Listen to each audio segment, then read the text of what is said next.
Nah, kemudian dalam fase pelaksanaan ini tentu kita memerlukan komunikasi. Bagaimana cara nanti kita berkomunikasi, baik itu nanti dengan stakeholder, owner, dengan klien, dengan tim itu sendiri.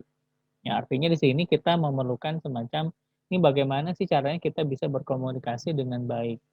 Nah, tentu setiap setiap developer gitu ya atau setiap penyedia dan lain sebagainya memiliki mekanisme atau cara untuk kita bisa berkomunikasi.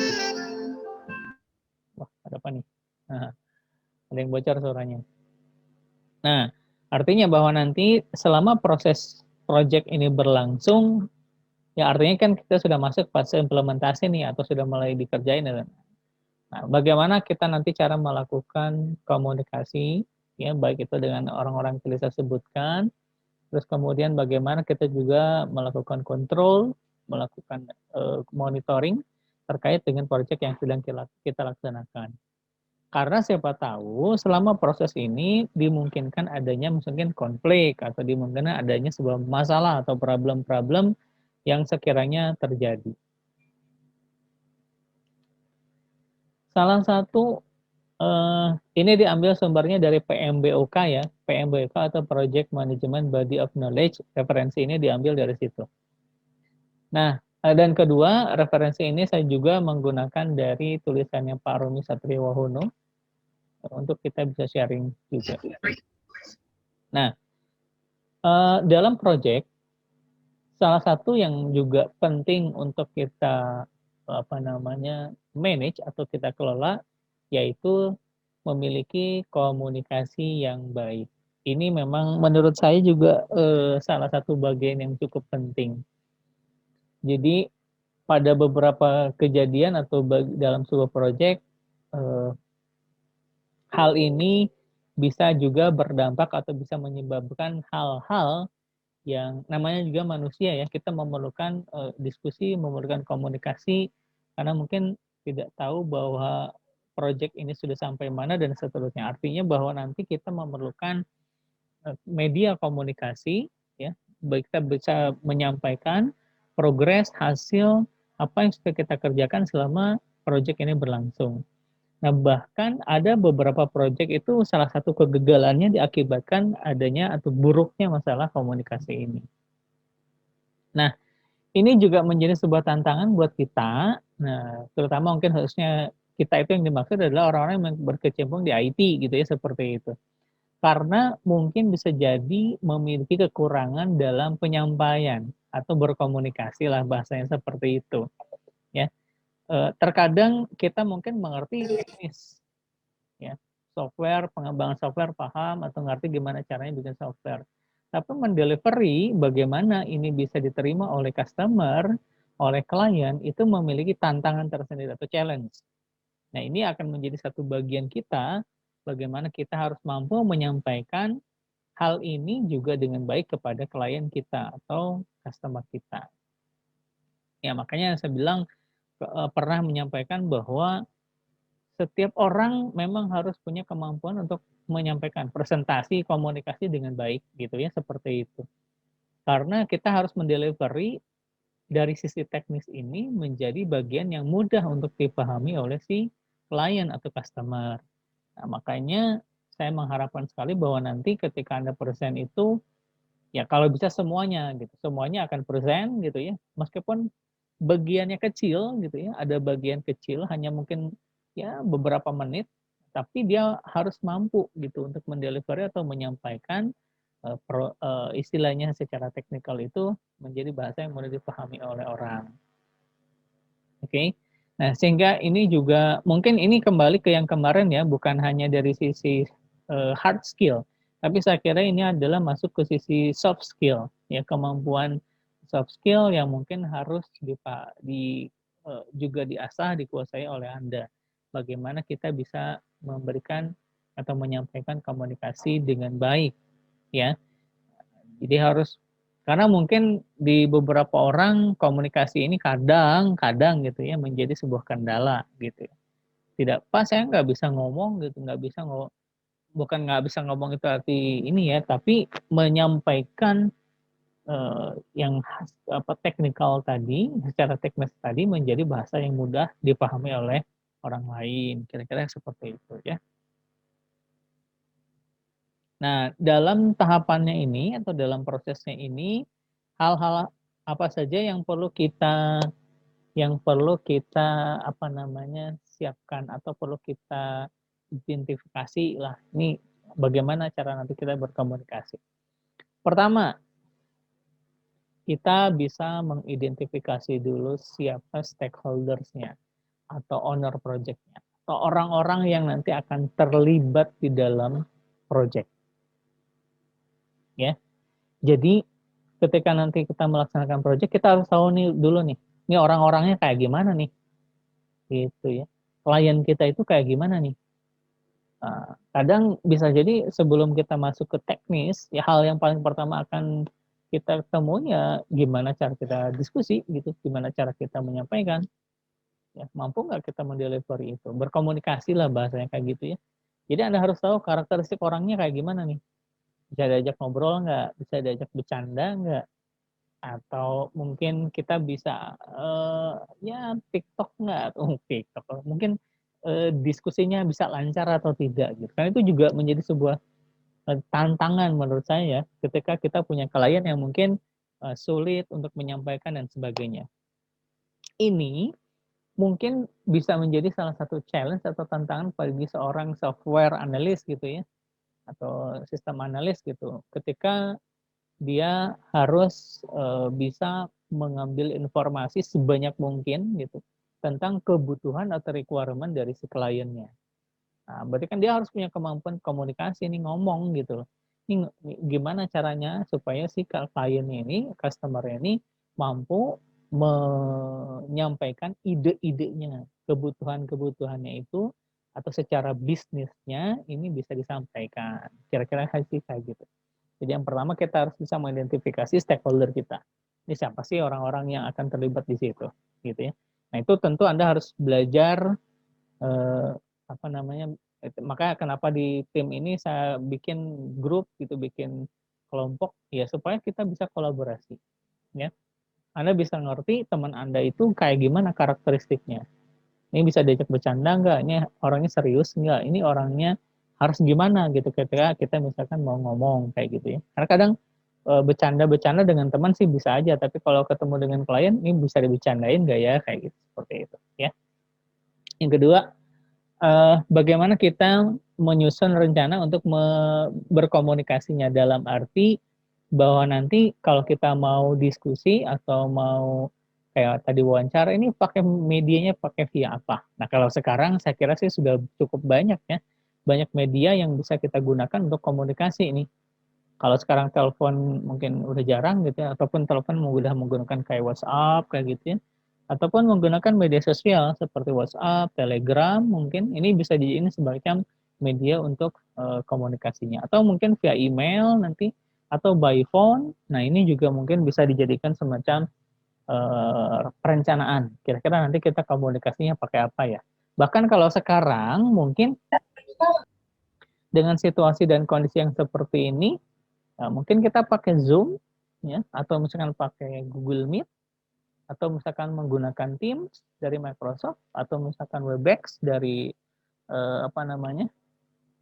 Cisco. Siapa tahu ini adalah media-media yang bisa kita gunakan untuk berkomunikasi. Karena mungkin secara offline belum dimungkinkan, kira-kira kayak gitu.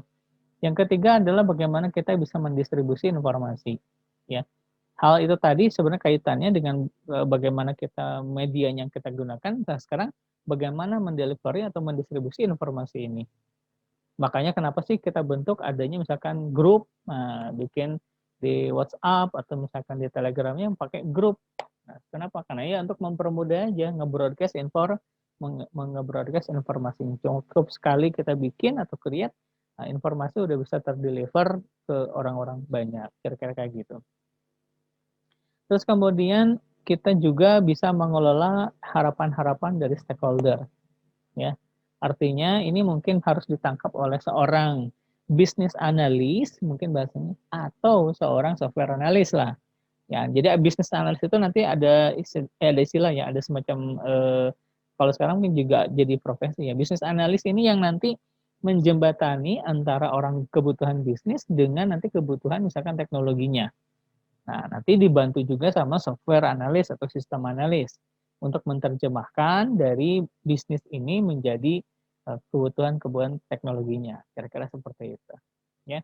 Yang kelima adalah bagaimana kita melakukan reporting. Ya.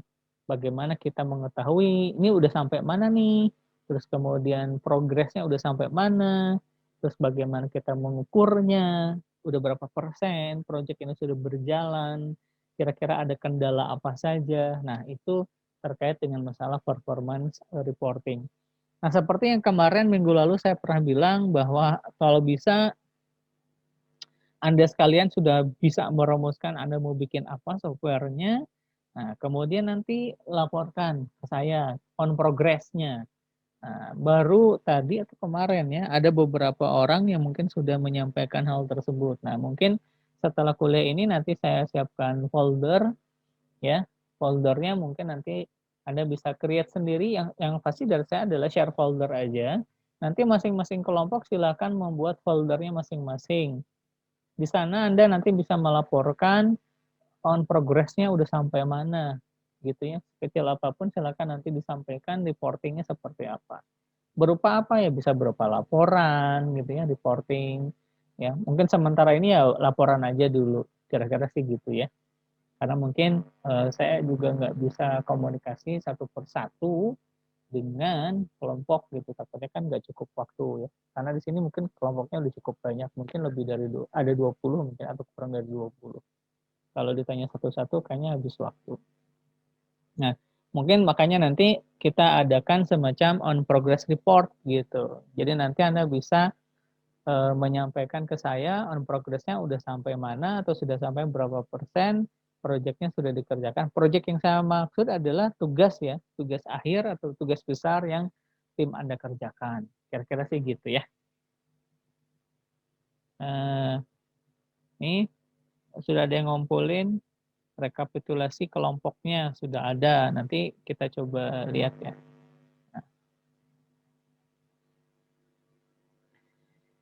Oke, jadi kurang lebih kalau dari buku itu, dari referensi PMBK itu, ketika mulai dari project ini dimulai, sorry, salah klik.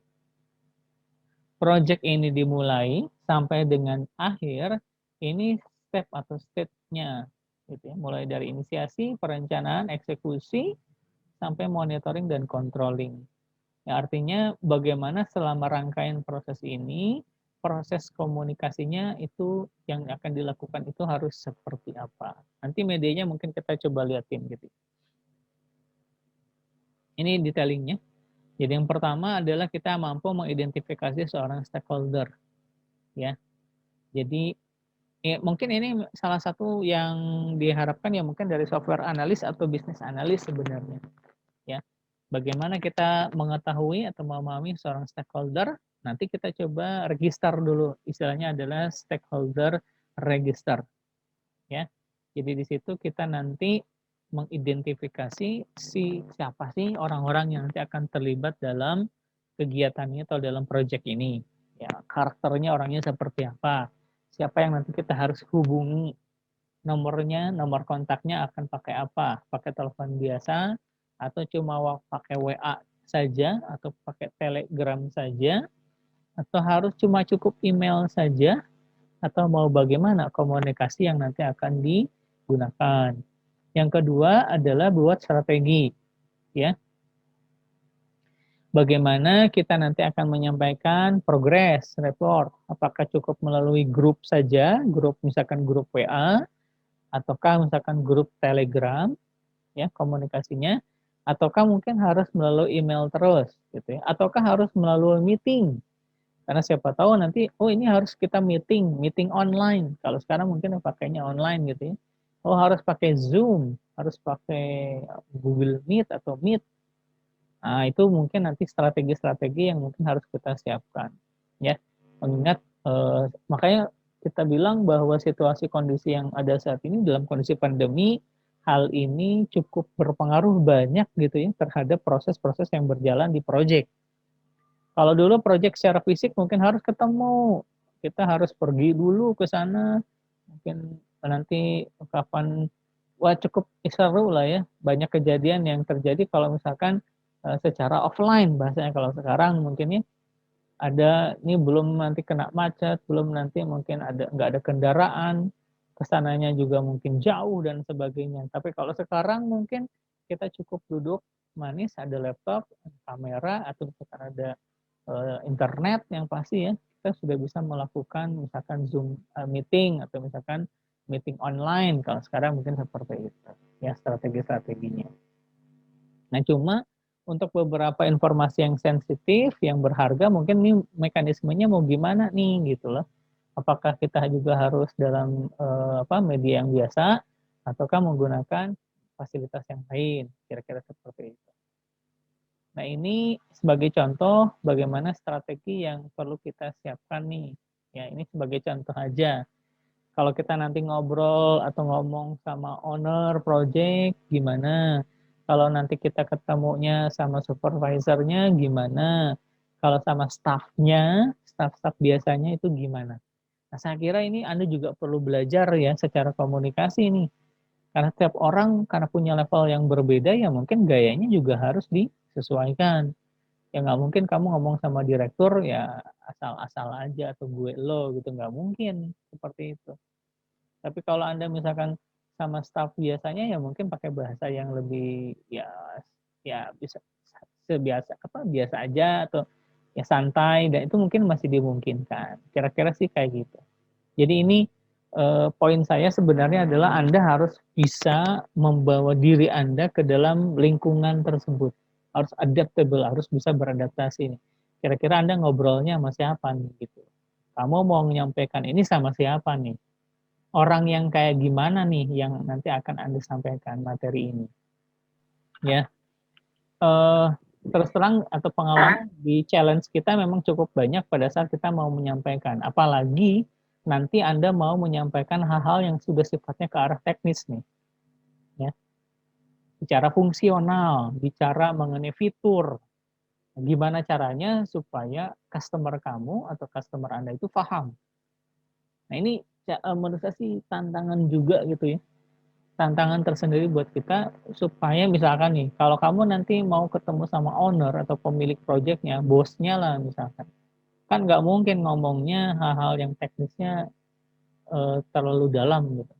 Tapi dia harus bisa ngerti ini bisnisnya apa sih gitu, dapat profitnya apa sih, dapat kenapa kita harus beli software dari Anda gitu, atau Anda yang bikin softwarenya, kenapa harus dari Anda dan sebagainya, itu mungkin bisa kita pahami. Maka komunikasi ini memang menurut saya sih betul-betul penting gitu ya, kira-kira seperti itu. Jadi yang pertama tadi kita sudah pahami dulu stakeholder kita siapa. Yang kedua adalah kita bikin perencanaan ya.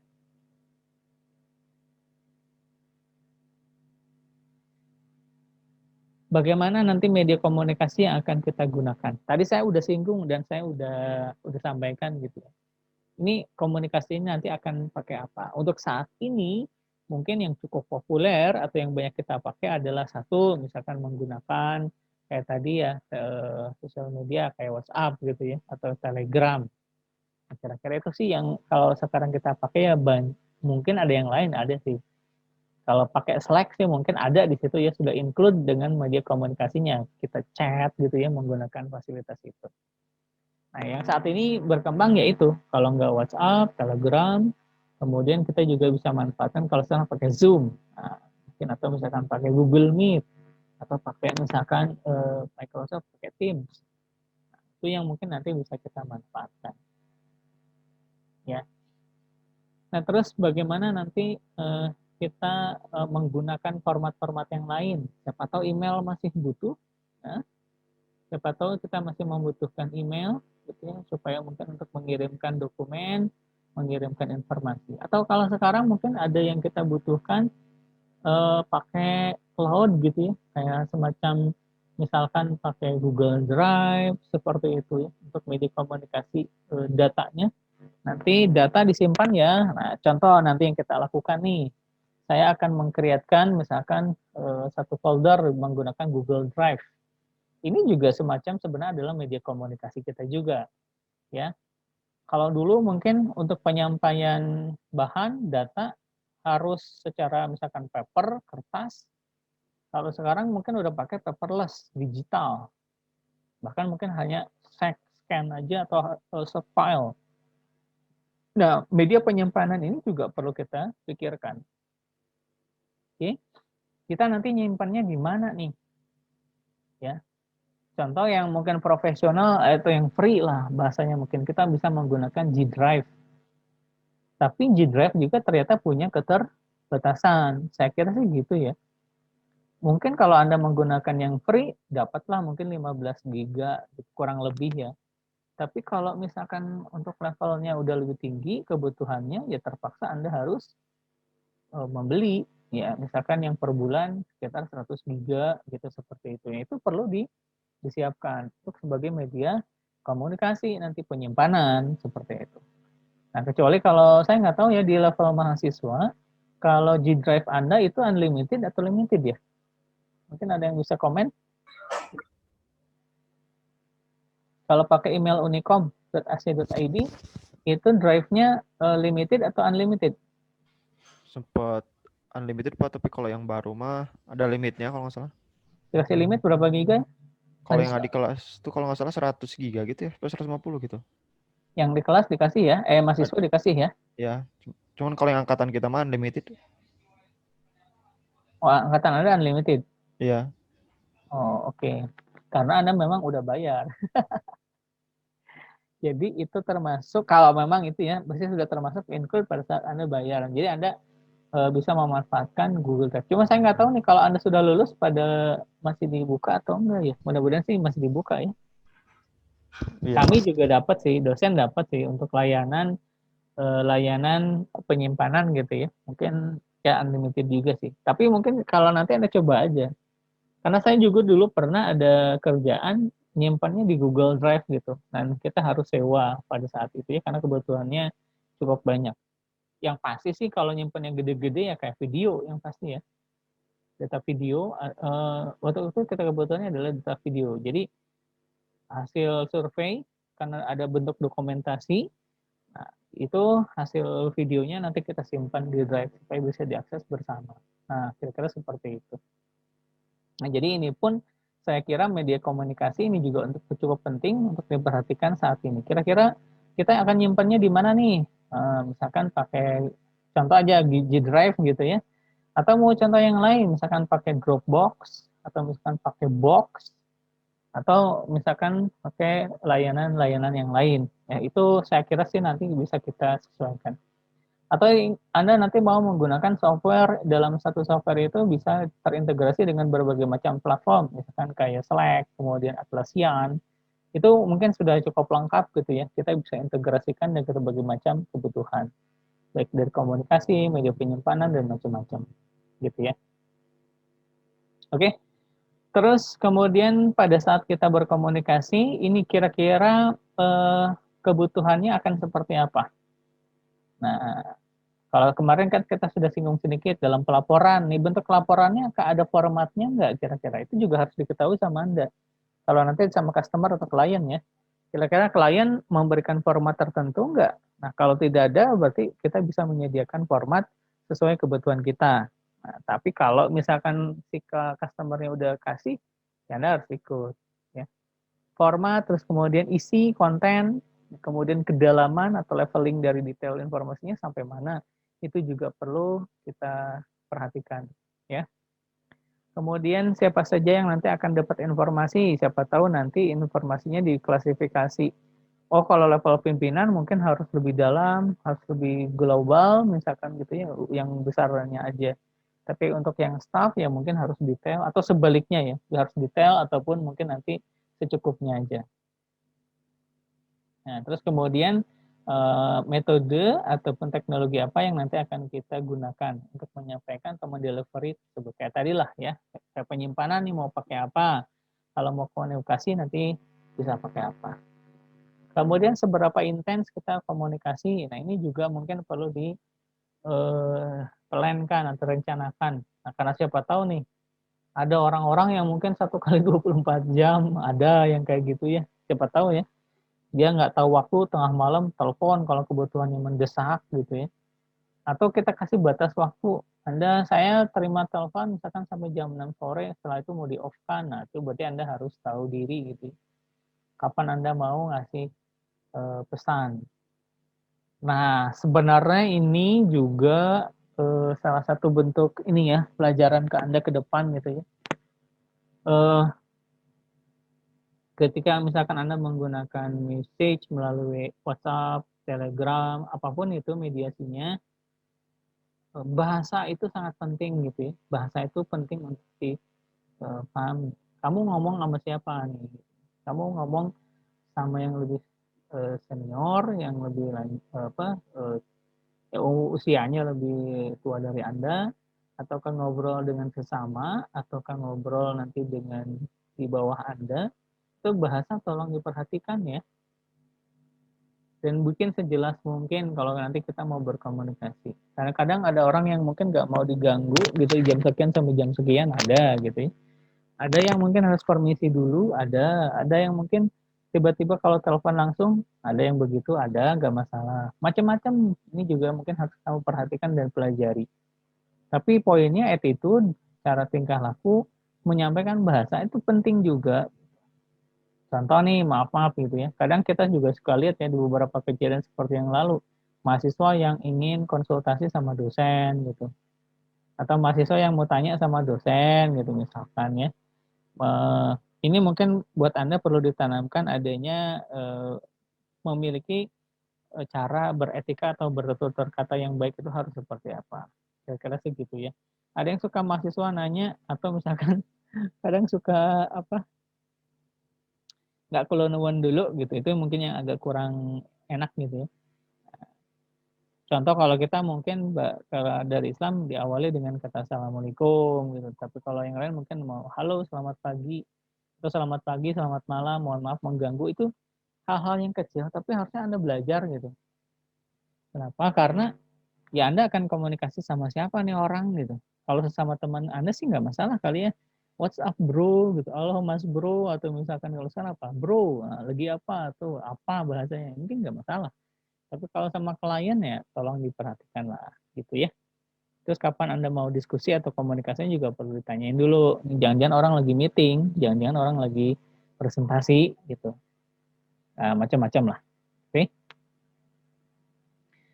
Jadi di sini ada dari sisi bahasa juga perlu diperhatikan. Nah, dan di kita juga kadang kan namanya tulisan dengan penyampaian lisan, tulisan dan lisan itu beda gitu. Ada sedikit perbedaan. Belajar bagaimana untuk menyampaikan secara tulisan, belajar bagaimana caranya secara lisan atau verbal.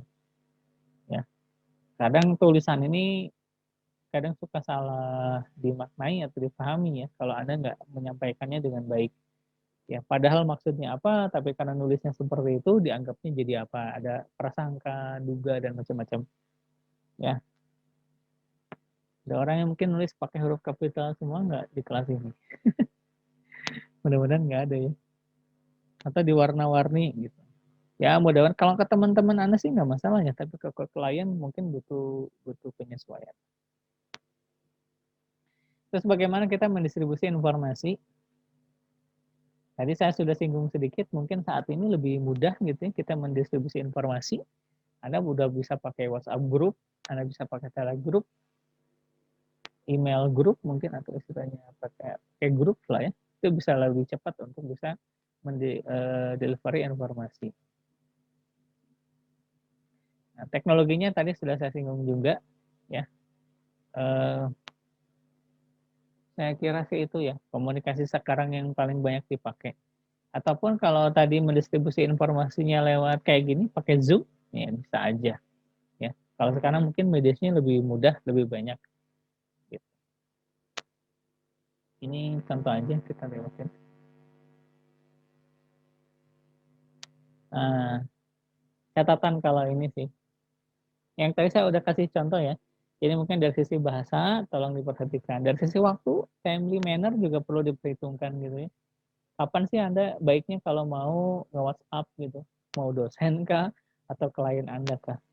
Tapi kalau sekiranya urgent banget gitu ya, urgent banget, penting banget ya, mungkin waktu kadang jadi nggak terlalu diperhatiin gitu ya.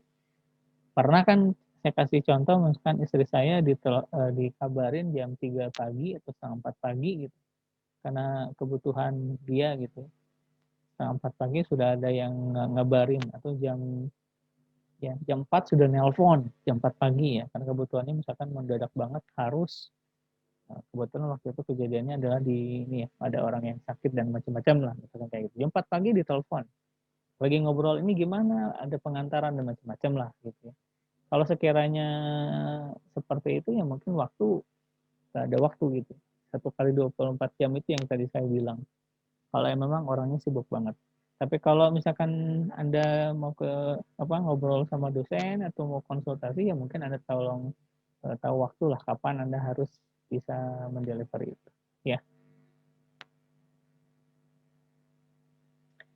Nah, tapi kalau kita lihat saat ini terkadang memang ada beberapa hal yang terkadang ya nggak bisa disampaikan secara misalkan telepon gitu atau secara WhatsApp. Kadang nggak cukup tuh, di grup juga udah deliver informasi tapi kadang nggak cukup, kita butuh meeting gitu, kita harus ketemu. Nah, mungkin itu juga penting gitu. Makanya di beberapa kasus kalau harus ketemu ya harus ketemu. Saya dulu pernah cerita, saya mau cerita sedikit lah, ada pengalaman gitu ya. Ada kejadian 2000 berapa ya, 2017-an atau 17-an kalau salah, atau 2018. 17-an kalau salah, atau 16 17 saya lupa. Jadi ceritanya itu eh, harus laporan ke klien. Jadi kita harus melaporkan kerjaan kita on progress report itu ke klien. Zaman dulu kan belum ada pandemi.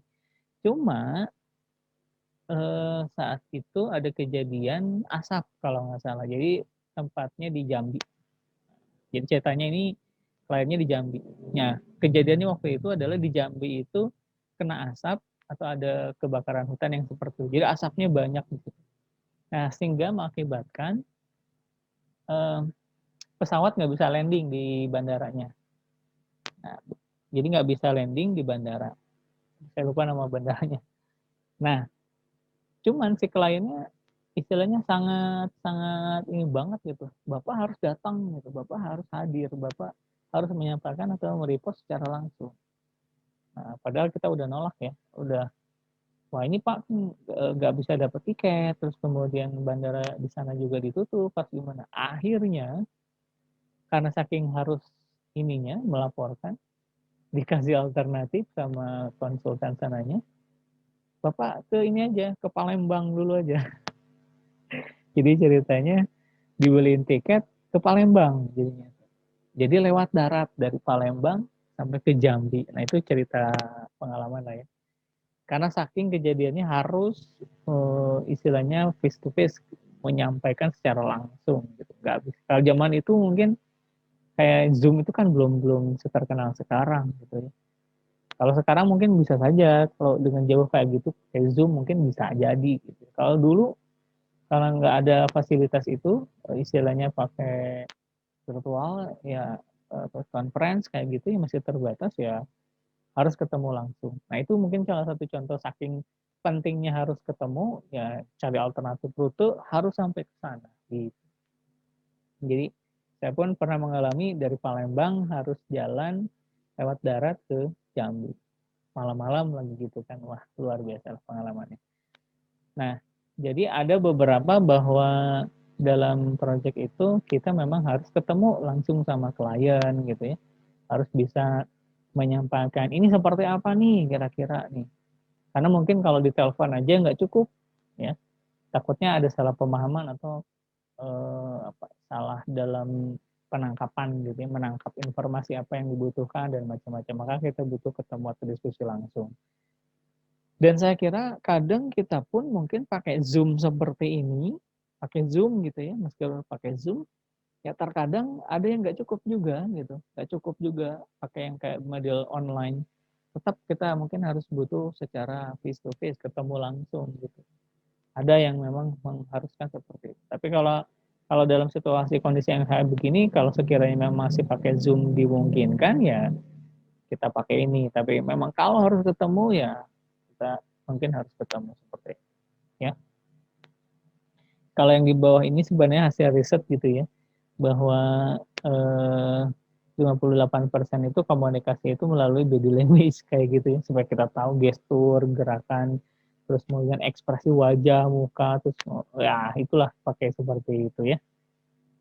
Terus dia 35% dari omongan, 7% ini dari sebenarnya adalah dari tulisan. Nah, makanya tulisan juga penting nih, Dek, gitu. Anda harus belajar gimana cara untuk menyampaikan. Tadi saya udah bilang ya, mau tulisan Anda pakai apa. Ya jangan sampai kesalahan nulis gitu nanti. Salah kirim. Ada pernah mahasiswa yang salah kirim juga gitu. Mungkin namanya sama saya gitu. Jadi manggilnya itu nggak pasti ya gini. Langsung to the point, padahal salah yang salah ketik dia gitu. Hati-hati salah ketik atau misalkan salah dalam nulis, itu penting banget ya. Terus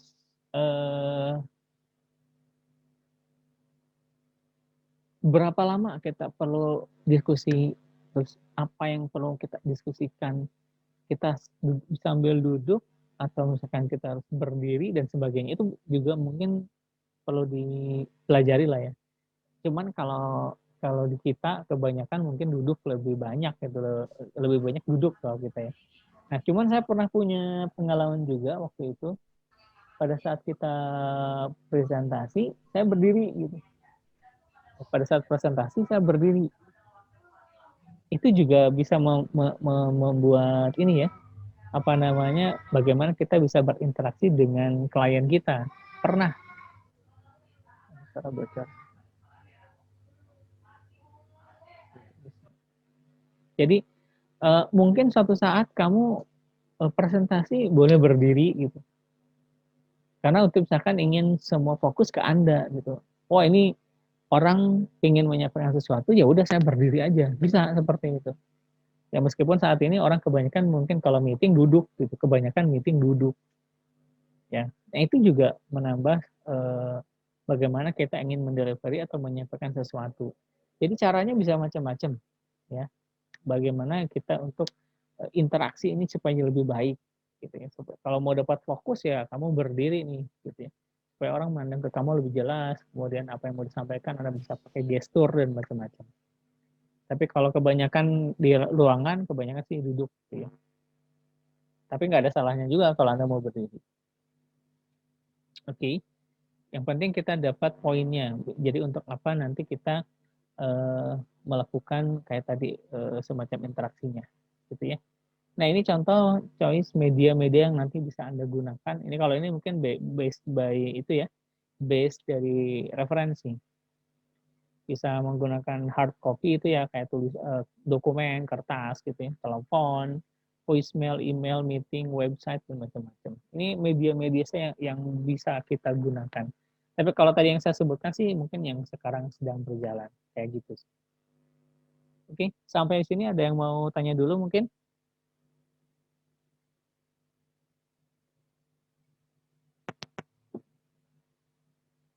Ada yang mau tanyakan?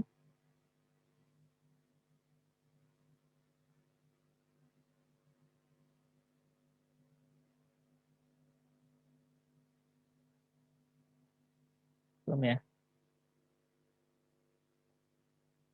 Oke.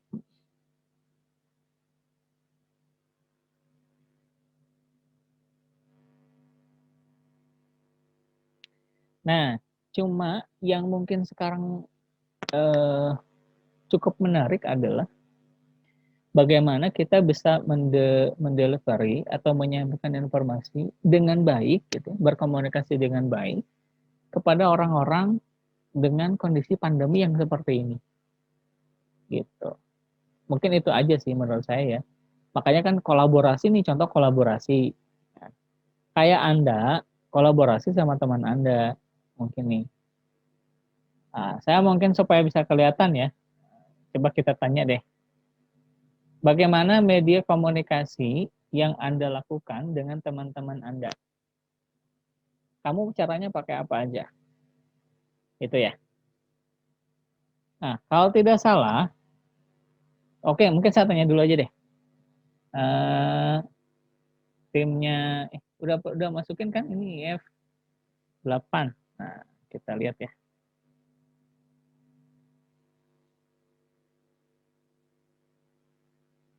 Nah, oh,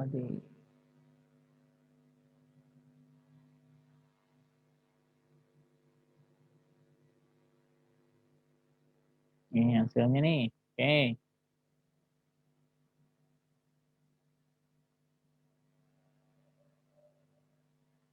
Kelompoknya Deran. Hadir Pak. Oke. Anda ketika kolaborasi atau mau diskusi, ngobrolnya pakai apa caranya? Ngobrol paling Gmeet sih Pak, kadang Gmeet, kadang via WhatsApp grup Pak. WhatsApp group, oke. Telepon atau cuma teks doang? Kalau WhatsApp grup biasanya teks doang Pak. Oh, teks doang ya. Kalau hujan Gmeet biasanya. Karena sekarang kalau tidak salah WhatsApp grup itu udah bisa telepon ya, konferen. Telepon ya. Iya Pak. Cuman berapa sih, 5 atau 4 orang? Bisa 4 atau 5 ya? Saya belum tahu. Cuman gaya-gayanya sih mau ranah-ranahnya mau kayak ke Zoom atau Meet juga sih. Gitu ya. Oke, berarti by telepon atau Meet ya. Kalau Meet berarti kan video juga ya. Iya Oke, Pak. Muhammad Abdurrahman, Iya, Pak. biasanya Anda kolaborasi atau diskusi lah, diskusi dengan timnya pakai apa? Via WhatsApp grup, Pak. WhatsApp group. Oke. Ya. Kalau mengenai tentang pengisian dokumen tuh lewatnya Google Meet, Pak. Google Meet. Oke. Ya. Aditya Kamal, tim Anda pakai apa komunikasinya? Kalau cuman diskusi biasa sama di grup WhatsApp. Kalau misalnya urgent di Google Meet. Oke, Alifa. Alifa hadir nggak?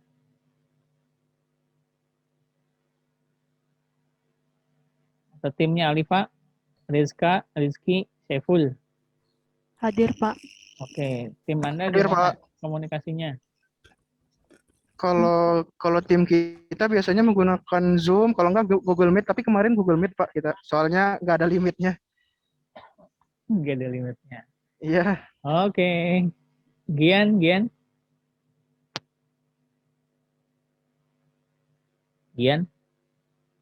Dedi, Fikri, orangnya ada nggak?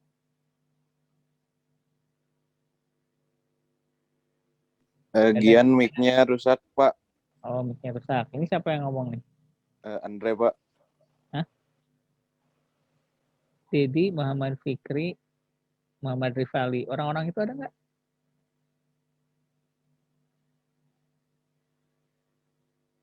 Hadir, Pak. Oh, siapa nih? Hadir, Pak. Hadir. Siapa nih? Dedi. Oh, saya nggak ngeliat soalnya, jadi by name aja ya. Disebutinnya nama gitu. Oke, tim Anda gimana komunikasinya? Kadang pakai Discord, Pak. Kadang ya pakai Google Meet. Oh, Discord. Nah, Discord tuh bukan bisa buat pakai game ya? Ya, sambil gitu, Pak. Oh, sambil. Oh, tukang game pasti lewat Discord soalnya game. Tapi nggak masalah sih, Discord juga sekarang dipakai ya. Nggak masalah sih. Pada pakai Discord juga. Cuman saya jarang pakai lah gitu. Kalau main game bisa lah. Gitu. Anak saya yang sering pakai Discord. Oke, jadi saya agak sedikit tahu. Timnya Lutfi? Ya Pak, Heeh.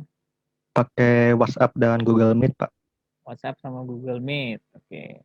Muhammad Umar, Ya, Pak. pakai apa komunikasinya?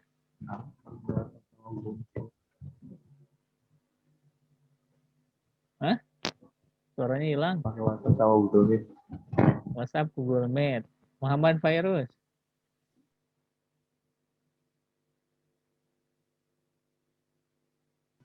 Halo, ya Pak. WhatsApp sama Zoom Pak. WhatsApp sama Zoom. Oh, ini udah punya akun berarti ya, bayar ya? Ya, tidak Pak, belum. Atau yang gratisan? Masih gratisan Pak. Oke, cuma 40 menit berarti. Bagus, bagus. Jadi meetingnya nggak usah lama-lama, 40 menit ya. Oke, Nais Farid.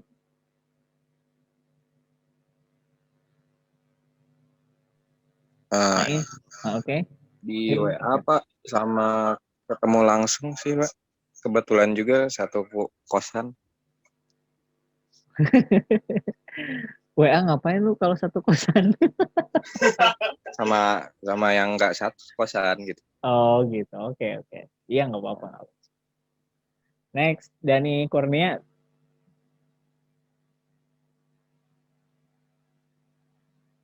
Dani Kurnia, ada nggak?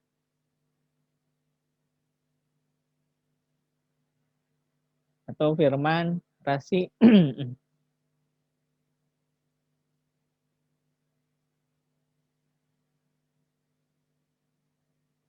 Nggak ada orangnya nih ya. Oke, lanjut. Wisnu Murfadilah. Kalau saya Pak, kalau tim saya sih Google Meet sama WhatsApp Pak. Google Meet sama WhatsApp ya. Oh, rata-rata itu ya. Google Meet sama WhatsApp boleh. Nggak ada yang pakai Telegram ya. Di kelas ini pakainya WhatsApp kebanyakan ya. Jadi kita cek. Oh, di kelas satu lagi deh. Mungkin di UL. Mana yang Liana? Hadir, Pak. Mana kelompok-kelompoknya? Kok belum dapat saya? Oh, belum. Belum dikirimin? Dulu udah pernah, Pak, di grup, Pak. Iya, tapi itu udah fix belum? Karena Udah. bisa ada yang update. Oh iya benar. Saya tambah satu orang kemarin tiba-tiba. Sorry, maaf, Pak. Yang nanti dikirim lagi ya. Oh, baik, Jadi Pak. supaya jelas, ini kan kemarin kan kita belum finalisasi. Takutnya sekarang Pak udah fix ini gitu. Masih ada yang belum fix. 1, 2, 3, 4, ya namanya kurang 1. Oke, di kelompok yang ini gimana komunikasinya Anda? Pakai Telegram, Pak. Telegram sama? Itu aja sih, biasanya kayak di Telegram nanyain sampai di mana gitu-gituan doang, kayak laporannya atau Nggak pernah meeting? Oh, belum. Meeting online, jarang? Iya, belum pernah, bukan jarang. Belum. Ini gimana bagi-baginya kalau cuma Telegram doang? Palingan kayak ada job desk-nya, terus pilih kalian yang mau yang mana kayak gitu loh. Kayak kalian bisanya yang mana kayak gitu. Oh, saya ini teh. Oke, kalau gitu saya ini gitu. Habis itu kita kasih deadline tanggal segini. Habis itu kumpul kayak gitu doang sih, Pak. Gitu. Oke. Ya, mungkin cukup lah ya karena kalau disatunya satu-satu karena mungkin polanya hampir sama ya. Mungkin karena saat ini karena kebutuhannya kolaborasinya seperti itu ya kita bisa memanfaatkan hal tersebut. Poinnya sebenarnya sih yang penting komunikasinya jalan gitu aja dulu ya. Jadi bagaimana komunikasi ini clear, jelas, apa yang nanti kita kerjakan jelas. Nah cuma ke depan ya mungkin kalau ini kan di internal team ya developernya di internal team. Anda mau pakai WhatsApp, Anda mau pakai tadi Google Meet atau Zoom itu nggak masalah. Tapi nanti kalau dengan klien ya silahkan mungkin nanti kita harus cari strategi lain yang paling pas dengan klien ataupun nanti dengan tim Anda sendiri. Kira-kira sih gitu ya.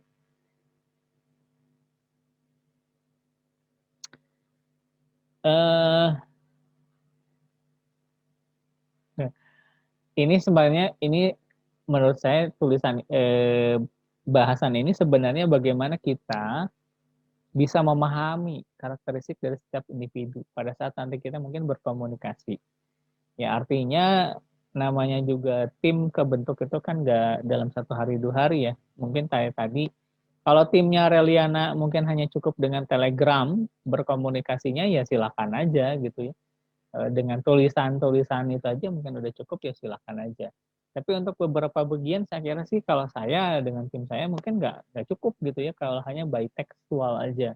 Kita memerlukan media komunikasi secara langsung, mau nanti mau pakai Zoom, mau pakai Google Meet gitu ya, sebagai wadah untuk bisa menyampaikan, mendelivery komunikasi itu tadi ya. Memberikan job desk atau task itu supaya lebih jelas kayak tadi misalkan deadline-nya kapan kita harus selesai, fitur mana yang udah diselesaikan itu yang mungkin nanti bisa kita sampaikan. Mungkin nanti apa namanya, ada tools lain gitu ya untuk bisa kita mengelola hal tersebut ya, selain dari cukup dengan media komunikasi ini. Tapi mungkin kita kalau mau lebih teratur secara terstruktur mungkin kita membutuhkan tools yang lain. Meskipun gitu ya, terkadang ada orang yang pakem dengan itu, selalu menggunakan itu, tapi ada juga yang hanya sebagai tools aja. Jadi poinnya ini harus kita clear-kan aja ya. Nah, ada orang yang mungkin mudah untuk menyampaikan itu dengan bahasa lisan. Ini mungkin hanya semacam advice saran aja ya. Ada yang bisa menyampaikan itu dengan bahasa lisan, lebih gampang, langsung diomongin gitu. Ada yang juga lebih suka mungkin yang kayak orang-orang yang introvert gitu ya, atau yang mungkin agak susah untuk menyampaikan. Ada yang seperti itu. Nah, sehingga butuhnya ada semacam sensitivitas. Sensi lah gitu bahasanya kalau sekarang ya. Ini ngerti nggak maksud orang ini? Ini paham nggak apa yang dimau sama orang ini? Kira-kira sih kayak gitu ya. Tentu setiap orang punya karakteristik masing-masing. Nah, bagi Anda yang jadi tim leader atau ketua kelompok, mungkin bisa memahami ini karakteristik dari teman-temannya seperti apa. Gitu ya. Ada orang yang mungkin ya to the point, langsung belak-belakan ngomong. Ada orang yang mungkin dipendam gitu ya. Ada yang mungkin lewat tulisan aja udah cukup, siapa tahu ya. Tapi yang diharapkan adalah jangan sampai nggak udah nggak pernah komentar gitu ya, ada di dalam grup gitu, silent reader tapi nggak pernah komentar gitu. Saya itu bisa jadi mungkin ada yang kayak begitu nggak di teman-teman Anda nih? Mudah-mudahan sih nggak ada ya. Ada di dalam grup tapi nggak pernah respon gitu. Nah kalau nggak respon itu memang kita jadi ambigu ya kalau di grup ya. Ini ngerti nggak? Ini paham nggak? Atau misalkan maunya apa sih gitu. Tapi mungkin ada aja di antara Anda, cuman saya mah silent reader, cuman baca sih gitu. Yang penting paham. Oke. Jadi setiap orang mungkin karakteristiknya macam-macam. Yang kita perlukan adalah itu tadi, memahami setiap orang itu cara berkomunikasinya seperti apa.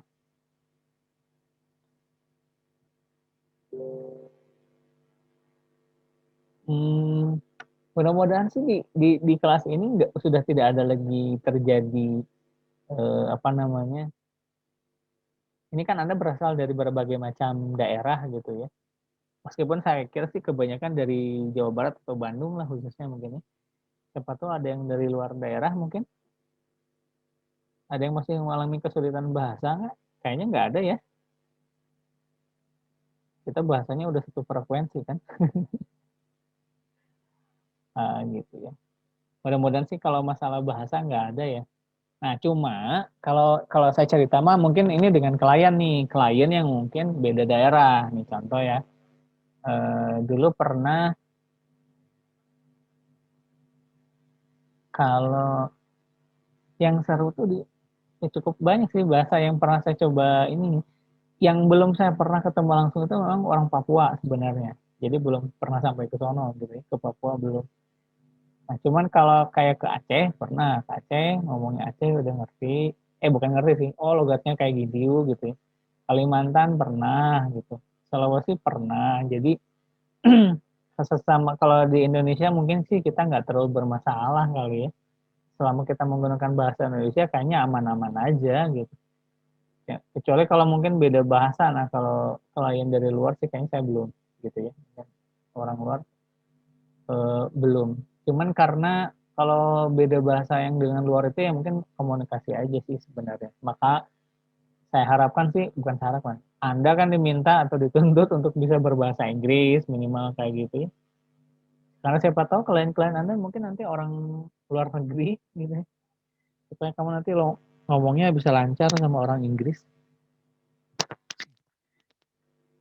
Dulu ada pernah, siapa tahu kan ya, kalau misalkan Anda dapat kliennya orang luar gitu, asing, nah itu biasanya nilainya lebih tinggi. Saya punya ceritanya adalah punya temen, kliennya itu dapat kliennya itu orang luar, dari luar, perusahaan luar.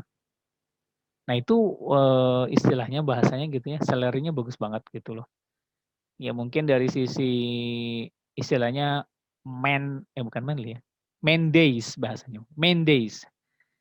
Itu lumayan cukup tinggi, main days-nya. Jadi bayaran hariannya itu relatif cukup tinggi ya. Dia bisa dibayar sekitar main days-nya bisa di angka sekitar 250 sampai 300.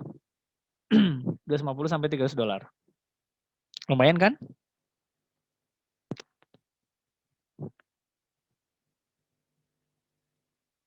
Ya mungkin kalau dirupiahkan ya sekitar 3 jutaan lah ya. Dapat lah. Sehari itu main days. Jadi nanti tinggal Anda bisa akumulasi dengan lamanya project itu berlangsung. Nah, kalau setahu saya sih, kalau yang di luar itu yang dapat informasi dari kawan, mungkin salary, bukan main days-nya itu, sorry bukan salary ya, main days-nya, cost-nya itu ada yang di kisaran, kalau jadi project manager itu sekitar 250 sampai 300. Kalau untuk staff-nya mungkin sekitar di angka 150 sampai 200. Ya, 150 sampai 200. Itu ada yang sampai segitu nilainya. Jadi saya kira sih kalau nanti Anda dapat klien project-nya itu dari luar, itu mungkin potensial banget lah gitu ya. Siapa tahu Anda punya kliennya dari luar semua ya. Mudah-mudahan.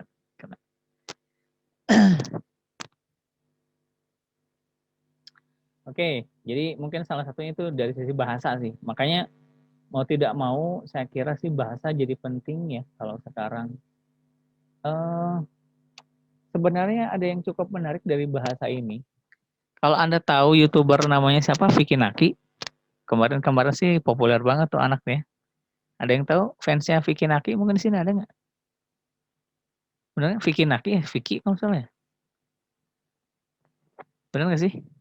Bener Pak, tahu. Tahu ya? Oh, Relena tahu lah. Kan ini cowok masalah yang diomongin ya. Cowok pintar nih ya Pak. Belajar bahasa Eropa.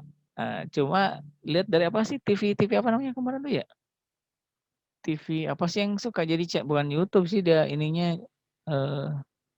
mau TV apa ya istilahnya saya lupa jawabnya tuh. Dia bisa bahasa apa Rusia gitu ya bahasa.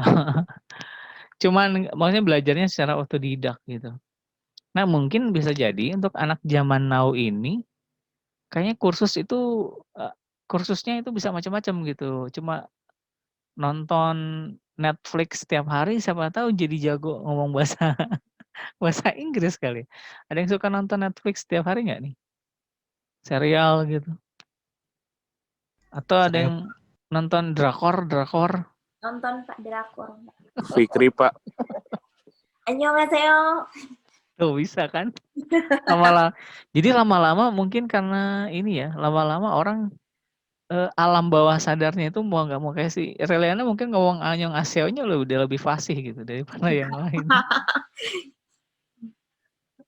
Karena tiap hari, karena bisa jadi bener loh. Jadi ketika orang itu mungkin tiap hari itu lama-lama ke bawah, alam bawah sadarnya ke bawah gitu. Bahasanya apa sih alam bawah sadar itu istilahnya apa? Saya lupa namanya. Jadi ada istilahnya yang di atas, yang di bawah gitu. Nah itu kan yang di bawah itu mungkin kita nyebutnya alam bawah sadar gitu. Secara tidak langsung itu kamu ke bawah. Mungkin kalau dulu ada lagi yang YouTuber itu yang saya tahu namanya yang Skinny Fang gitu, Skinny Fabs gitu ya. Skinny Fabs benar nggak ya? Yang ngomongnya gaya UK banget lah gitu. Benar nggak UK? UK itu yang Inggris lah. Inggrisnya Inggris British gitu. Oh iya Pak, yang bisa ikut apa Harry Potter itu dia. Ya, mirip kayak Harry Potter gitu.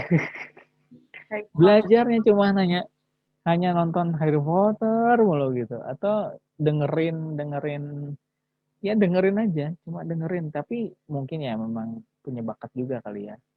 Tiap orang mungkin beda-beda cara belajarnya. Ada yang mungkin harus seperti itu, ada yang mungkin. Makanya saya bilang tadi, saya nanya siapa tahu ada yang suka nonton Netflix tiap hari gitu, atau Netflixan terus gitu ya. Atau yang drakoran terus, siapa tahu ke bawah bahasanya. Menurut saya sih itu jadi modal yang cukup bagus juga ya. Iya bener kan, TV apa sih si Vicky Naki itu apa, saya lupa ya. Yang mungkin bisa terkoneksi dengan orang-orang di seluruh dunia itu. Channel TV apa ya, saya lupa. Iseng-iseng lah lihat. Oke, saya kira sih itu juga cukup penting ya. Terus kemudian kalau ini untuk menentukan berapa banyak nanti orang yang nanti akan berkomunikasi. Nah, ini contoh kalau dalam gambar ini orang yang ngomongnya atau kita cuma 2 orang sama ngobrolnya yang lebih dari 2 orang itu tentu mungkin akan beda ya. Saya ngomong dengan Anda dalam satu kelas nih, ada mungkin berapa orang nih? Ada 45 orang, kan beda tuh arahnya. Kalau di kelas sih beda mungkin istilahnya, tapi kalau nanti Anda diskusi dengan tim 4 orang atau 3 orang atau 5 orang, ya itu komunikasi itu yang mungkin perlu. Ya, siapa yang duluan ngomong kan nggak mungkin semuanya langsung ngomong gitu kan. Itu juga mungkin perlu diperhatikan. Karena nanti yang nangkep siapa, yang nggak nangkep siapa, mungkin di antara juga Anda juga pasti ada yang konsentrasinya terpecah, kayak gitu lah, terdistract, kayak gitu ya. Itu dari jumlah orang yang nanti akan terlibat dalam berkomunikasi, channelnya itu berapa orang. Oke. Terus untuk stakeholder, bagaimana cara untuk mengelola stakeholder? Tadi saya sih udah sedikit bicara ini ya. Bagaimana nanti Anda harus bisa memahami klien Anda nih. Mohon maaf gitu, bahkan kalau saya kira ya, ini tapi tidak mengeneralisir. Kita mungkin perlu cek background customer kita. Contoh nih, kalau dia orang Sunda, siapa tahu kalau dengan ngomong Sunda akan lebih dekat gitu. Kita cek backgroundnya nih, klien kita orang mana nih, orang Sunda. Kalau orang Sunda mungkin kalau ngomong Sunda, siapa tahu akan lebih enak gitu. Kalau Anda misalkan, jadi unsur kedaerahan bisa jadi masuk di situ ya. Bisa membantu Anda untuk bisa mendelivery atau berkomunikasi dengan stakeholder. Itu juga bisa. Atau misalkan kalau saya kira sih kalau yang saya lihat tuh lebih banyak orang yang lebih kayak humble atau misalkan jokes ya. Kalau saya lihat sih jokes itu penting gitu. Orang yang bisa diajak bercanda itu, tapi bercanda dalam arti sudah lihat situasi kondisi ya, itu akan lebih enak ke klien biasanya. Klien karena kalau klien diajak serius banget juga, terus kadang dia juga suka boring gitu.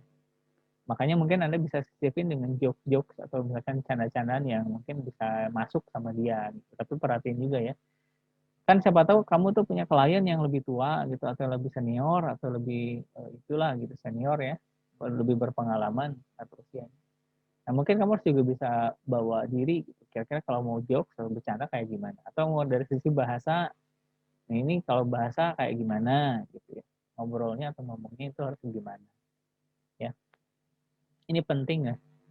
Mungkin kalau bahasanya attitude gitu ya, sikap itu, makanya Anda nanti belajarnya secara, kalau mau kuliah ya mungkin di kuliahnya etika profesi ya, Prof nanti di semester 7 atau 8 lah ya. Bahkan kalau dulu gitu Anda diajarin manner, kalau dulu diajarin manner sampai ke table manner kalau zaman dulu ya. Jadi anak-anak IF tuh diajarin table manner. Jadi kalau nanti Anda ketemu sama klien, ngomongnya mau di mana nih? Oh di restoran, itu diajarin nanti. Itu penting juga gitu. Mohon maaf gitu ya, kebiasaan Anda makan sembarangan di rumah gitu, ketika kalau ketemu klien ya bawa diri lah gitu. Bawa diri gimana cara makannya gitu. Mungkin harus, kalau ini kan agak sedikit ini. Cuman itu penting juga gitu. Kebiasaan-kebiasaan kita makan gitu ya, ketemu dengan klien, menurut saya sih iya harus diperhatiin juga gitu. kadang ini ya, kalau tapi saya belum ini ya, kebanyakan yang kalau ketemu saya dengan klien, kebanyakan sih ramah, kebanyakan gitu ya. Ya alhamdulillahnya ramah. Misalkan Anda dijamu makan aja, Nah itu kan ada, kalau kita dijamu makan, cara pada saat kita, atau ngobrolnya kan biasanya suka lebih ini ya, nggak selalu ngomongin kerjaan gitu. Pasti ngomongnya yang ringan-ringan aja sambil makan, atau bisanya habis makan gitu ngobrol joke yang biasa gitu. Nah ini juga mungkin Anda perlu belajar hal tersebut, menurut saya gitu, nggak melulu harus teknis gitu ya. Makanya harus punya istilahnya wawasan atau baca situasi kondisi itu penting. Kalau untuk ngobrol sama klien seperti itu, ya.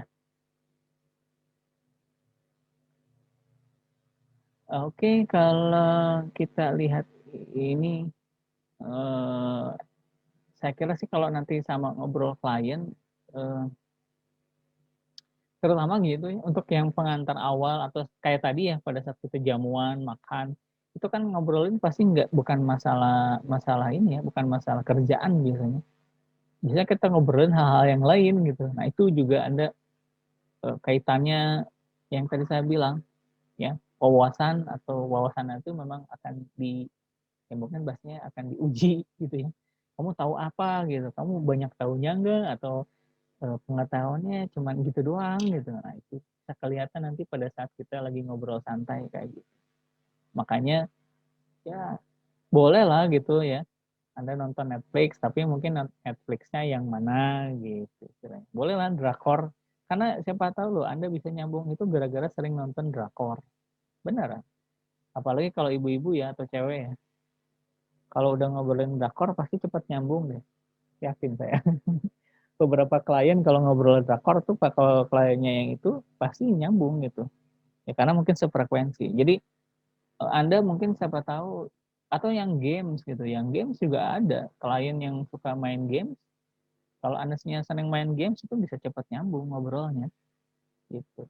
Jadi karena merasa satu frekuensi, merasa ini punya, wah ini hobinya sama, atau dia tahu, itu biasanya akan lebih cepat untuk bisa beradaptasinya. Jadi kalau Anda punya hobi-hobi yang seperti itu sebenarnya nggak masalah ya, fine-fine aja. Ini mungkin bisa jadi ngebantu Anda nanti untuk berkomunikasi. Saya kira sih gitu ya. Oke. Next, yang kelima. Melaporkan performansi. Performance atau kinerja.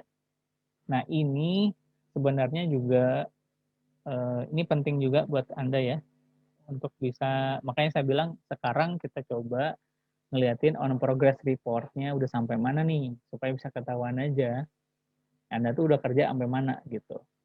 Kita bukan mengharapkan kalau di dalam project ini kan sebenarnya apakah ada kesesuaian antara perencanaan dengan realisasi. Intinya sih gitu kalau di manajemen proyek ya. Mana yang sudah dikerjakan, mana yang belum dikerjakan, on the track atau tidak bahasanya, on track atau tidak nih, ya. Ini sudah sesuai dengan schedule atau tidak nih, tapi jangan-jangan nanti beda gitu, itu bisa jadi, bisa kita lihat dari situ gitu ya. Nah untuk membantu ini tentu kita bisa menggunakan beberapa bantuan software sebenarnya ya. Kita bisa menggunakan software bantuan untuk menganalisa bahwa project kita udah sampai mana nih gitu ya, udah on the track atau tidak, atau jangan-jangan delay sebenarnya, kita belum report.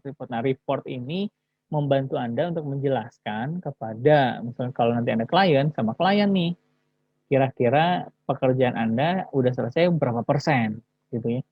Nah sehingga mungkin nanti untuk menyampaikannya akan lebih enak gitu sama klien. Oh kita kerja kok Pak, kita report kok, perform kok gitu. Kita melakukan hal ini, hal itu. Nah, masa sih ini juga cukup penting kalau di situasi dan kondisi yang ada saat ini ya, bagaimana kita bisa melihat pekerjaan Anda. Nah, cuman kalau di sini ada orang yang suka targetnya itu adalah hasil. Kalau di sini nih. Jadi yang penting mah beres. Nah, ada yang mungkin begitu nanti nih.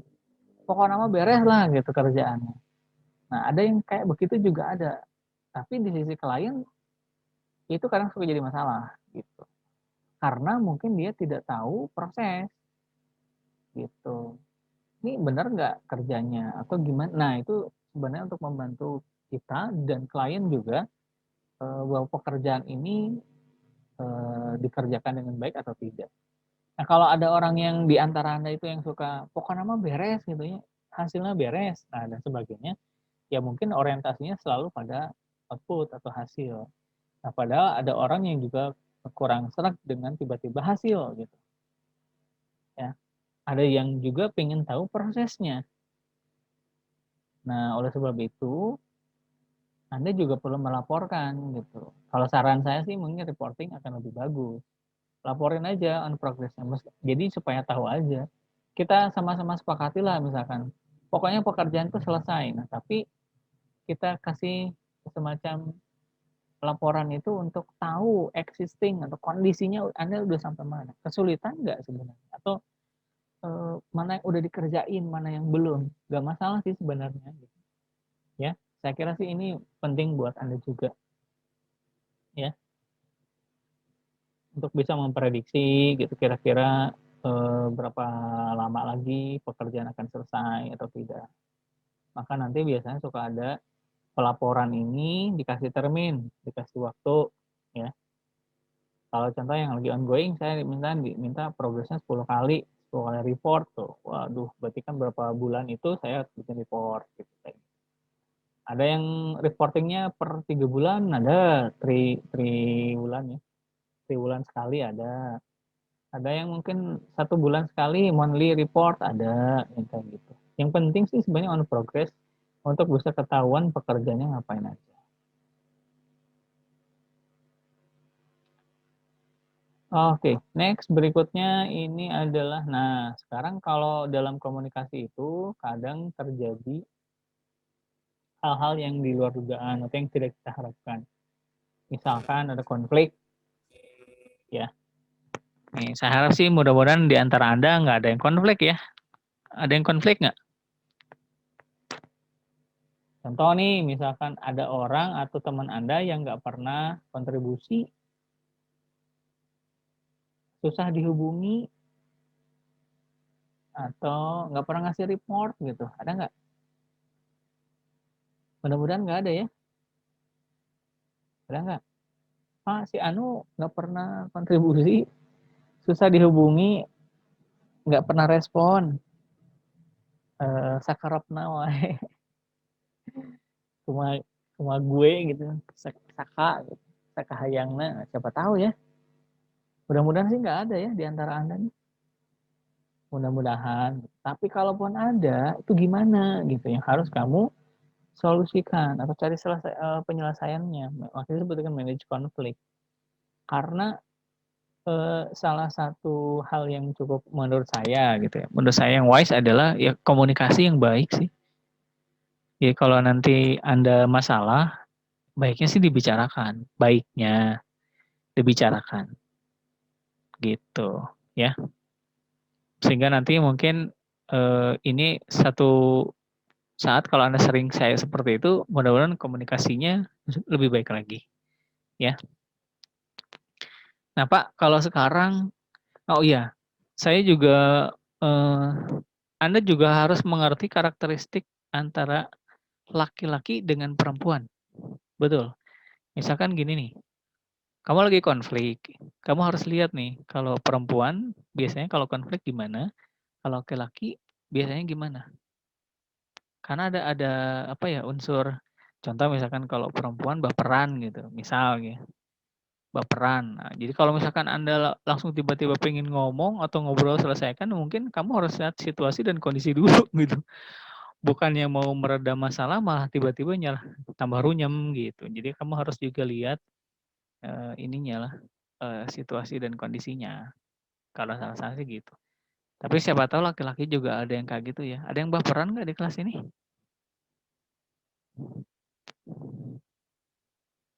Ada yang suka baperan nggak?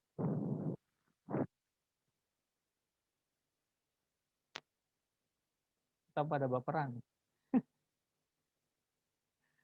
Mudah-mudahan sih nggak ada yang baperan. Walaupun ada sih nggak masalah, cuman nanti mungkin bisa atau moody, orangnya moody itu bahasanya. Suka mood-moodan. Kadang mau diajak ngobrol, kadang malas gitu atau apalah.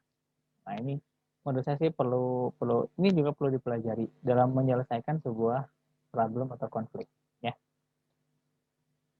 Next. Ini contoh beberapa cara menghandle konflik sih. Saya kira sih kalau ini itu skill ya, jam terbang gitu. Atau butuh waktu ya. Makanya tergantung nanti cara orang mau menyelesaikan masalahnya seperti apa. Ya kalau dikonfrontasi dia langsung dikonfrontir gitu ya. Kalau ada 2 orang yang bermasalah langsung diketemukan gitu. Nah, ada yang seperti itu. Kalau diketemukan, kalau nggak bisa diketemukan gimana? Dikompromis misalkan. Ya macam-macam lah kalau sekarang gitu ya. Ya mungkin kembali tadi Anda belajar lagi karakteristik orang. Dulu kan kita pernah belajar di sumber daya manusia ya. Ini orang ini kalau misalkan diajak ngobrol langsung enak nggak, gampang nggak? Kalau lagi marah kayak gimana? Nah itu. Ini penting banget. Kalau misalkan orangnya baperan gitu kayak gitu. Itu juga ada masalah kayak gitu. Ya. Yang penting cara berkomunikasi ini menurut saya sih penting ya untuk bisa dipelajari. Nah, konflik tapi satu waktu itu bisa bagus. Itu bisa jadi karena misalkan contoh nih ada satu tim Anda yang nggak pernah kontribusi misalkan, nggak pernah ngasih masukan, nggak ada respon dan macam-macam, itu bisa jadi Anda kan harus cari solusi sebagai tim leader gitu. Ini gimana nih solusinya? Mungkin sesuatu untuk penyelesaian masalahnya. Ini ada orang yang nggak mau kerja nih, gimana caranya supaya Anda bisa menyelesaikan proyek? Nah, atau cari motivasi, gimana caranya supaya orang itu mau kontribusi. Nah, kayak gitu, ya. Jadi bisa jadi ketika konflik itu plus minus menurut saya sih. Bisa jadi baik, bisa juga buruk. Nah, tergantung nanti Anda menyelesaikannya seperti apa. Ya. Dan saya kira sih Anda juga perlu belajar. Suatu saat juga nanti jalan itu nggak mulus-mulus deh gitu. Nggak selalu jalan itu lurus saja gitu. Pasti mungkin ada belok-belok, ada naik turun gitu. Jadi proyek itu pun sama. Ada yang lurus banget sih kayaknya enggak ya. Pasti aja ada masalah. Ini mungkin cara Anda menyelesaikannya aja. Yang nanti mungkin harus bisa lebih baik. Kemudian kalau Anda jadi seorang tim leader, ya emosional itu juga penting ya. Dijaga atau dikontrol. Kalau udah ketemu orang dengan tabiatnya masing-masing, nah itu sebisa mungkin kamu harus bisa meredam ya emosi, ya kemudian berpikir lebih jernih, ya macam-macam lah. Pinginnya gitu ya lebih baik gitu. Tapi kadang-kala juga kalau udah pusing bisa jadi kayak ya emosi nggak ketahan atau labil lah seperti itu ya. Kalau masalah komunikasi sekali lagi ya saya kira Anda nanti bisa belajar dari orang ilmu komunikasi atau belajar dari ilmu komunikasi atau nanti lebih banyak di kuliahnya di etika profesi. Saya kira sih nanti banyak di sana ya untuk bahas mengenai masalah komunikasi ini penting banget gitu ya. Kita perlu poin saya adalah kita sebagai orang IT bukan perlu lagi sih, harus atau wajib belajar mengenai masalah komunikasi ini. Karena bagaimanapun juga klien kita, customer kita, stakeholder kita itu adalah orang-orang yang mungkin kalaupun bukan orang IT, ya orang bisnis gitu. Yang pemahamannya adalah sama bisnis gitu. Yang justru gimana orang yang technical ini mampu menjabarkan technical ini tuh menjadi sesuatu yang mudah difahami oleh orang bisnis. Poinnya sih gitu ya. Oke, kira-kira itu. Nah, ini berikutnya adalah kalau meeting. Kalau meeting saya kira pengalaman saya sih pengennya gitu ya. Kalau untuk masalah teknis kita jangan lama-lama. Bahkan kalau Anda lihat ya, gaya modelnya di Scrum gitu. Terus kemarin ada lesson juga dari kayak Apple, orang-orang Apple gitu. Itu kalau meeting nggak lama-lama. Tapi udah taktis aja gitu. Reportnya harian, Ya, Rip. Jadi kalau meeting itu harian, tapi fokus taktis gitu. Dan nggak usah lama-lama. Hari ini Anda ngerjain apa, kemarin ada kendala apa, kita mau cari solusinya kayak gimana. Bahkan kalau Anda belajar di Scrum, coba berapa lama kalau meeting? Bentar kan nggak boleh lama-lama ya, cuma dibatasi bahkan sampai ada yang 15 menit gitu. Secara realita mungkin agak susah ya 15 menit itu. Cuman standarnya mereka nulisnya itu 15 menit harusnya udah cukup buat meeting doang. Nah, cuman kalau di Scrum meetingnya adalah daily. Nah, itu aja sih. Kalau di Scrum meetingnya daily, harian. Kalau di Scrum ya, setahu saya. Jadi karena rutinitasnya tiap hari, ya udah meetingnya nggak usah lama-lama gitu. Cuma 15 menit aja udah cukup gitu. Nah, cuman kan terkadang meeting meeting terus tiap hari bukan hal yang gampang menurut kita ya. Menurut saya ya. Kadang mungkin boring, ngapain sih gitu tiap hari harus meeting gitu. Tapi kalau metodenya Anda mau pakai metode Scrum, ya Anda harus meeting gitu. Yang membuat rutinitas meeting itu menyenangkan harusnya buat si Scrum ya, Scrum. Buat kalau pakai metode Scrum ya mungkin meeting itu menjadi sebuah kewajiban. Tiap hari kamu harus meeting gitu. Meskipun mungkin durasinya atau waktunya mungkin lebih singkat. Ya, 15 menit itu cukup lah gitu. Nah, tapi di kita mungkin kalau kita meeting kadang ada yang sampai berjam-jam gitu. Siapa tahu bisa jadi ya. Yang bikin boring. Nah, mungkin karena fokusnya agak melenceng kemana-mana gitu untuk meetingnya. Ya. Jadi meeting ini sekiranya kalau di dalam agenda ya sekiranya yang memang sangat urgent sekali untuk kita ketemu atau di-meetingkan di grup gitu seperti itu ya. Untuk masalah waktu sih saya lebih ini kalau ini sih lebih custom ya. Saya kira sih custom aja atau disesuaikan dengan kebutuhan saja. Kalau memang butuhnya lama ya gimana gitu, mau dibuat singkat nanti bisa nggak jelas gitu. Nah, maka nanti saya kira sih Anda harus lebih wise ya. Gayanya yang di Scrum, gayanya Apple, atau gayanya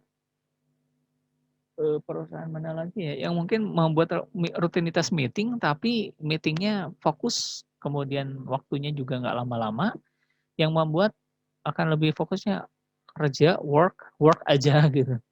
Sok langsung kerjain gitu aja gitu maksudnya. Ya, jadi meetingnya nggak usah kebanyakan, tapi lebih kepada hal-hal yang teknis aja. Nah, tapi satu saat mungkin ada orang yang senang dengan meeting, siapa tahu ya, meeting gitu. Untuk ngebangun relationship bisa jadi. Untuk ngebangun ya, relationship bisa jadi. Next, email, kemudian instant messaging, ini juga saat ini kita pakai ya. Ini udah kita bahas. Nah, kalau untuk contoh beberapa tools, saya kira sih Anda juga udah pakai Google. Kita pakai Google ya. Banyak layanan yang digunakan pakai Google, karena mungkin masih gratisan, Google juga masih baik. Tapi lama-lama kita juga jadi ini ya, jadi ketergantungan juga. Contoh misalkan email, kemudian kayak tadi Google Docs, Google Drive. Banyak hal yang menggunakan Google gitu, kita juga jadi ketergantungan akhirnya gitu ya. Yang siapa tahu suatu saat Google ngambil tindakan, kalau mau pakai layanan saya bayar. Itu menarik banget kayaknya. Jangankan itu ya, kayak Anda WhatsApp aja ya. Kalau Anda mau ini bayar nanti WhatsApp. Kayak WhatsApp bisnis gitu ya. Itu beda tuh, WhatsApp bisnis. Terus kemudian mungkin siapa tahu Facebook juga sama. Kalau portal ya udah jelas ya.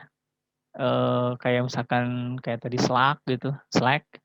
Kalau enggak oh iya, kemudian ini saya kasih contoh apa lagi? Trello misalkan. Oh, pakai modelnya Kanban, Trello itu bisa aja dipakai Anda untuk melakukan kolaborasi gitu ya. Contohnya mungkin pakai Trello lah, Trello. Ada yang biasa pakai Trello di kelas ini? Ada yang sudah pakai Trello? Di kelas ini ada yang pakai Trello nggak?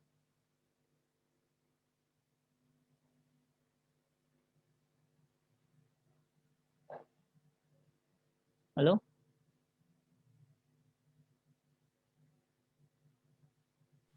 Dulu pernah Pak sama Pak Alif. Sama Bu Dian waktu itu pernah pakai Trello, Pak.